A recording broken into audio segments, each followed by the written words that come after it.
So hi Rohit, it's great to have you on the IMinnovation interview. Thank you. You just published a book that's called Personality Not Included. Yes. And I wanted to ask you, when people are starting with new businesses and they're developing a new program or a new product or something like that, when is it that they should include personality, or how important is that for them? Well, my theory is that personality is this thread that has to go through the entire process. So it's not really about, well, we should use personality because now we're about to launch a marketing campaign. No. Personality to me is more about the authenticity of any product or service. And that really carries through whether you're in the phase of just coming up with what the idea is, or if you're trying to convince your employees that it's something great that they should be really happy to work for or work with, or if you're actually trying to market it and sell it and you're in that process because you want people to believe in what you're trying to sell. So it really relates to all of those things. Okay. So was it different? I mean, if you had started like 10 years ago and today, is there a big difference in how you approach this? The biggest difference, I would say, is that individuals now have a platform to broadcast their opinions. So whereas 10 years ago, I might have thought something and told the people that I knew in my immediate circle or at work, today I can post it on a blog, or I can add a comment to a forum, or I can do a YouTube video, and I can reach a wide number more people. So anybody's individual opinion becomes that much more influential. And that's the big difference. So the positive of that is that if you find one person who really loves what you do, that one voice can go much further. The negative is that if somebody hates what you do, then that voice goes much further too. So exactly. So how do, when a company is starting, how do they reflect their personality? How do they get it out there? There's a couple ways that I talk about in the book, and the formula that I put forward for personality is that you've got to be unique, authentic, and talkable. So those are the three main points. Okay. And I think unique, it kind of speaks for itself. You need something that's different. Authenticity is about letting people relate to what you sell and having something to believe in.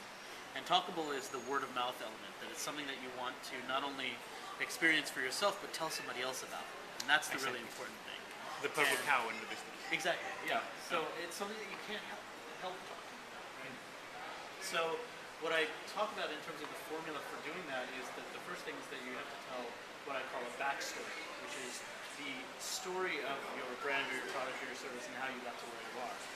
Which kind of relates to the process you're talking about of innovation, because what you're trying to do with the innovation is have this inspired idea and then give people kind of the journey that took you there, because that's how they can really say, wow, that's really interesting, that's really different. Yeah, so it's actually, you have to have a story that people can follow and relate to and feel empathy with. And retell. Yeah. And retell, actually. That's of course very important.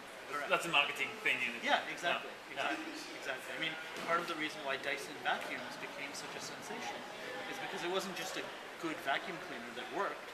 It was the story of this guy, James Dyson, who was an English inventor, who invented something that didn't exist. And so they tell the story of his uphill battle against all of the other vacuum cleaner manufacturers, because every vacuum at that time was using bags.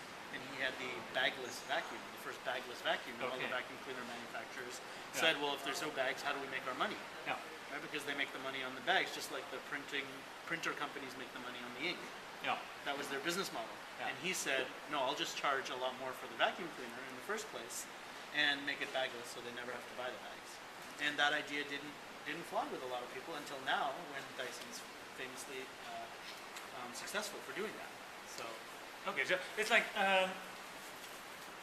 people should not be afraid of telling the story and telling about their struggles and fights and that's maybe even stress. Yeah, exactly. It's like, I mean, if we think about stories from Hollywood that people like to watch, it's not the stories where everything is perfect and there's no conflict. Correct. Nobody wants to watch that. No. It's stories where there people can relate to, and there has to be a bad guy, there has to be Yeah. some conflict and some victories, and that's what people want to see. Yeah. So that's what you should reflect. That's right, yeah. So how is the best way to do that? Is that through blogging, or is that through marketing, or? Yeah, I think the best way is there's not any single tool. I mean, it's not that you can stand here and or I would stand here and say, well, the best way to do that is to get on Twitter and start using that. Yeah. It's not about the tools. The best way is really to first of all have the story, then figure out who are the what I call accidental spokespeople. Yeah. So not the spokesperson, the obvious spokesperson that you can choose to tell the story, but the people who believe it and retell it because they believe it. Not because you paid them, not because they have some association with it. You're evangelists. Correct. Yeah. Yeah, you're evangelists.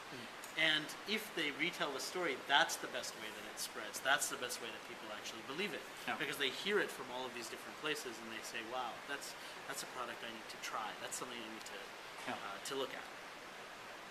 Okay, that's great. I look forward to read more of your book, and it's great having you. Thank you very much. Thank you.